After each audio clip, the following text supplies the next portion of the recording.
So it was one of the most memorable moments of the president's State of the Union address this week, sharing the painful story of a North Korean defector who was tortured after losing an arm and a leg when he was hit by a train as a boy, scavenging. He was out there scavenging for food at the time.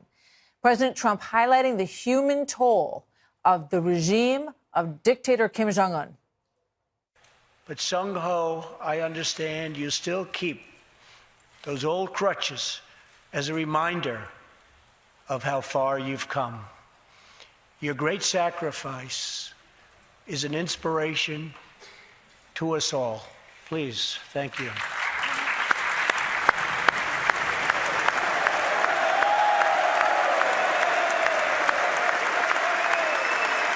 That was probably the most incredible moment of the night. There were several moments like that with very moving stories of people in the audience. But today, that gentleman came to the White House, and the president sat down with him and with other defectors as well, people who have escaped the horror and devastation of life in North Korea. The Oval Office meeting raising pressure on Kim Jong-un, with some foreign policy critics questioning the strategy, calling it risky. Here now with his reaction, Lieutenant Colonel Tony Shaffer, a CIA-trained operative, Intel operative and senior fellow at the London Center for Policy Research. Good to see you, Tony. Good to see you. Thanks for being here. Obviously that's a powerful moment. Absolutely. But you maintain that there's also a serious policy initiative that underlies what we just saw. Oh, absolutely. And this risky stuff, look, walking across the street in New York's risky. You've got to take some action. President Trump has materially changed the trajectory of our relationship with North Korea and, frankly, with China as well. This is a way of personalizing it and actually both making it very clear that he's committed to the process of trying to push the Koreans to step away from several bad things they're doing, a lot of bad actions. But more importantly, Martha, he has done something President Obama completely failed to do, put a human face on it. We're talking about a dictator who has subjugated his people to untold horrors. This is only the tip of the iceberg. But the president now has both seized the moral high ground and made this very personal and a personal poke at UN, saying, you need to change the way you're doing things. And this is one of the reasons we are done with this. It's fascinating, that it's being called risky.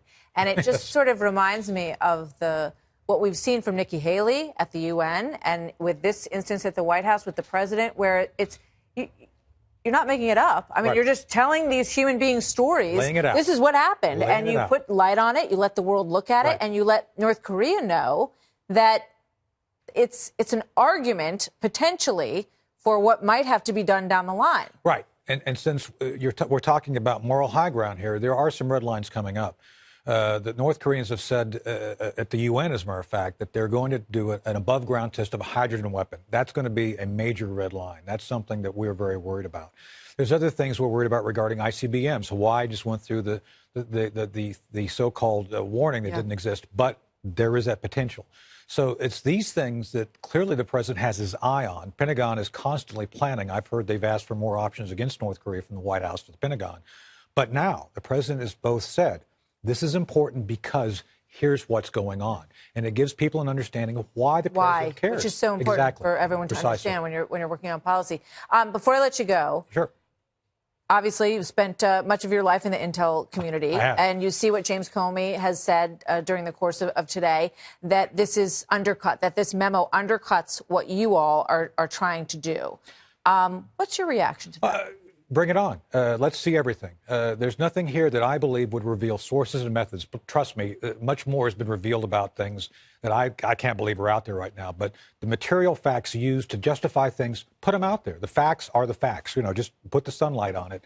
Secondly, I cannot believe that anybody would accept Russian propaganda via this Steele character, process that as intelligence. Russia, let me say this very clearly, Martha, there was Russian collusion.